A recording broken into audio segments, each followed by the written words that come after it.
வயநாடு கேரளாவின் 12வது மாவட்டமாக உருவாக்கப்பட்டு நெல்வயல்களின் நிலமாக வயநாடு என்று அழைக்கப்பட்டு வந்த அழகிய இடம்.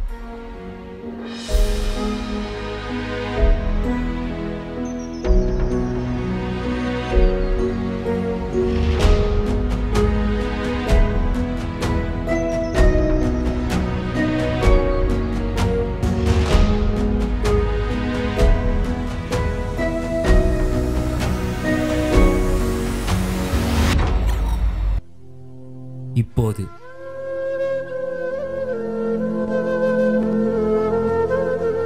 ஜூலை 30ஆம் தேதி அதிகாலை 2 மணிக்கு அழகிய வீடுகளில் அழகிய குடும்பங்கள் வருங்கால கனவுகளுடன் உறங்கிக் கொண்டிருந்த போது யாரும் எதிர்பார்த்திராத அந்த கோர சம்பவம் நிகழத் தொடங்கியது. அக்கோர சம்பவத்தின் விளைவாக அங்கிருந்த மக்களும் அந்த மக்களின் கனவுகளும் உயிருடன் மண்ணில் புதைந்தது.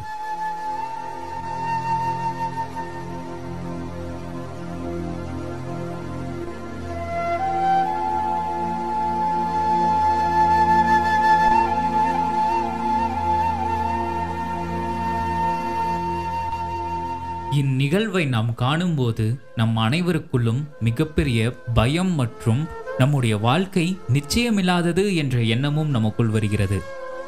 கடந்த திங்கட்கிழமை அன்னைக்கு ராத்திரி ஒரு 1 மணிக்கு மேலே தான் இந்த நிலச்சரிவுகள் ஏற்பட்டுச்சு. முண்டகையில் தான் உருள்பொட்டல் இந்த நிலச்சரிவு ஏற்பட்டது. அதோடு கூட சேர்ந்து அந்த வெள்ளப்பெருக்கில் என்னாச்சுன்னு கேட்டிங்கன்னா, நிலச்சரிவு தானே எல்லா அந்த வெள்ளப்பெருக்கில் சூர்ணமலைங்கிற பகுதி பாதிக்கப்பட்டிருக்கு. அப்போ ராத்திரி 1 மணிக்கு மேல் நடந்த சம்பவம் தொடர்ந்து 24 மணி நேரம் இந்த பகுதியில் மழை பெஞ்சிட்டே இருந்தது. அதில் நேரடியாக நம்முடைய குடும்பங்கள், ஒரு குடும்பத்தில் 8 பேர் இருந்தாங்க. அதில் ஒரு தம்பி வெளிநாட்டு வேலை செய்கிறாரு. ஒரு தம்பி அன்னைக்கு விபத்து நடந்த அந்த அன்னைக்கு அந்த நிலச்சரிவு நடந்த அந்த அன்னைக்கு வேறொரு வீட்டில் தங்க போய்க்கிறார். அவர் வீட்டு விட்டுட்டு பாக்கி 6 பேர் அந்த குடும்பத்தில் இறந்து போனாங்க. அதில் 4 பேருடைய உடல்கள் நமக்கு கிடச்சிருக்குது. 3 பேரை நம்ம இங்கே அடக்கம் பண்ணிக்கிறோம். இந்த இடத்துல தான் நம்ம அடக்கம் பண்ணிக்கிறோம். கல்ற தோட்டத்தில் நம்ம அடக்கம் பண்ணிக்கிறோம். பிரியங்காங்கிற பொண்ணு, அந்த பொண்ணு கோழிக்கோடு கொண்டு போயிட்டாங்க. 3 மாதத்துக்கு முன்னாடி தான் அந்த பொண்ணுடைய கல்யாணம் இங்கே நடந்தது. இனி 2 பேருடைய, பிரியங்கானுடைய வீட்டுக்காரர் ஜினு, அவருடைய தங்கச்சி ஆண்ட்ரியா அப்படிங்கிற ஒரு சின்ன பிள்ளை, ஒரு +1 படிக்கிற பிள்ளை. அப்போ இவங்களுக்கு வேண்டி நாங்கள் காத்திருக்கிறோம். ஒரு கணவன் மனைவி 2 பேரையும் தண்ணி அடிச்சுட்டு போகிறோம். அப்போ அவங்க சொன்ன வார்த்தை, ஐயா தண்ணியில் நாங்கள் அகப்பட்டோம், வெள்ளப்பெருக்கில் அகப்பட்டோம், ஆனால் எப்படி நாங்கள் கரை சேர்ந்துட்டு அப்படின்னாங்க. எப்படி சேர்ந்துன்னு எங்களுக்கு தெரியல அப்படிங்கிற ஒரு வார்த்தை அவங்க சொன்னாங்க. அதனுடைய பெரிதான தெரியல அவங்க எப்படி பாதுகாக்கப்பட்டிருக்காங்க. இன்னொரு குடும்பத்தில் அவங்க தூங்கிட்டு இருக்கும்போது திடீர்னு ஒரு பெரிய கல் டோரில் அடித்து டோர் திறந்துருக்குது. அந்த டோர் திறந்த சமயத்தில் அடுத்த செகண்ட்லேயே தண்ணி உள்ளுக்குள்ளே வர தொடங்கிடுச்சு. உடனே அவங்க சுதாரிச்சுட்டு வேத்தில் வெளியே இந்த பகுதிக்கு கடந்து வந்துட்டாங்க. அப்படி இருக்கிற சூழ்நிலைகள், இந்த மிக மோசமான ஒரு சூழ்நிலைகள் ஒருபோதும் நம்முடைய கண்களிலும் நம்முடைய செவிகளிலும் இப்படி பார்க்கவோ கேட்கவோ கூடாதுங்கிறதான ஒரு துயர சம்பவங்கள் இந்த பகுதியில் நடந்திருக்கிறது.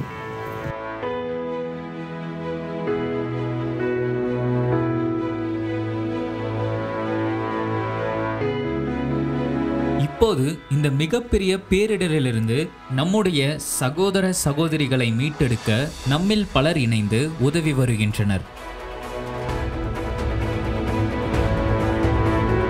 பேரிடர் மீட்பு குழுவினர் 1174 பேர் மற்றும் தன்னார்வல இளைஞர்கள் 1000 பேர் இணைந்து தங்களுடைய குடும்பம் மற்றும் உயிர் ஆகியவற்றை பொருட்படுத்தாமல் பேரிடரில் சிக்கிய நம்முடைய சகோதர சகோதரிகளை மீட்டெடுக்க அக்கடின சூழ்நிலையில் போராடி வருகின்றனர்.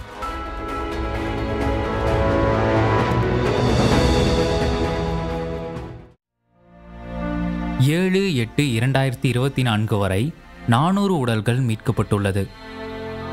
150க்கும் மேற்பட்ட உடல்கள் அடையாளம் தெரியாமல் காணப்படுகிறது. அந்த இடத்தை பூர்வீகமாக கொண்ட ஒருவர் வெளியூர் சென்று வீடு திரும்பிய பொழுது அந்த ஊர் மொத்தமும் அவர் வீடுடன் சேர்ந்து மண்ணுக்குள் புதைந்து காணப்பட்டது. அவரது குடும்பத்தில் அனைவரையும் இழந்து அவர் கண்ணீருடன் இருக்கும் செய்தியை கேட்கும் பொழுது நம்முடைய இருதயம் கலங்குகிறது. 2வது நாள் நாங்கள் வந்து நம்முடைய மக்கள் அவங்களுடைய உடல் அடையாளம் பார்க்கறதுக்கு வேண்டி நாங்கள் அங்கே போன சமயத்தில் ஒரு சரீரம் 3 பீஸாக அங்கே வச்சுருக்குறாங்க. ஒரே ஒரு பாடி 3 பீஸாக வச்சுருக்குறாங்க. அப்படி நிறைய இருக்குது. அப்போது இப்போ இது வரைக்கும் இனியும் பாடி கிடைக்க வேண்டியது இருக்குதுன்னு சொல்லி கவர்மெண்ட் சொல்கிறதே வந்து 200 பக்கத்தில் இருக்குது. என்னது அங்கே மீதி இருக்க பாடியெல்லாம் இருக்குல்ல, அங்கே தான் அடக்கம் பண்ணியிருக்காங்க. அங்கே பாருங்க, நேற்றுக்கு நைட்டு 160 பாடிக்கு மேலே. அடையாளம் தெரியாது, கை காலு அந்த மாதிரி நம்பர் இருக்கு.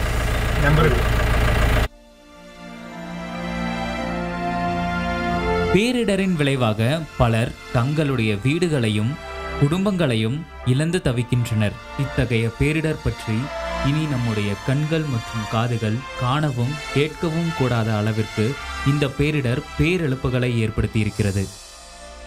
இப்போ மொத்தமாக வந்து கவர்மெண்டுடைய கணக்கு பிரகாரம் 10,500 பேர் இப்போ கேம்பில் இருக்கிறாங்க. ஆனால் இந்த 10,500 பேரும் இந்த பகுதியிலேருந்து பாதிக்கப்பட்டவங்க அல்ல. பல பகுதியில் இதுபோல் பிரச்சனை வரும் அப்படிங்கிறதுனால அவங்களை கொண்டு வந்து கேம்பில் தங்க வச்சுக்கிறாங்க.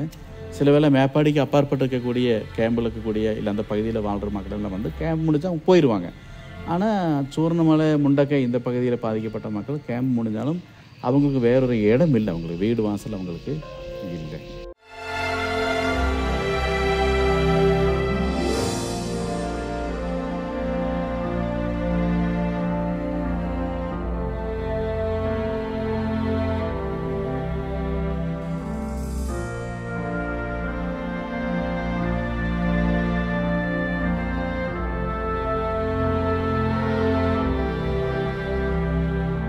பேரிடரால் பேரிழப்புகளை சந்தித்த நம் சகோதர சகோதரிகளுக்காக நாம் என்ன செய்ய போகிறோம்?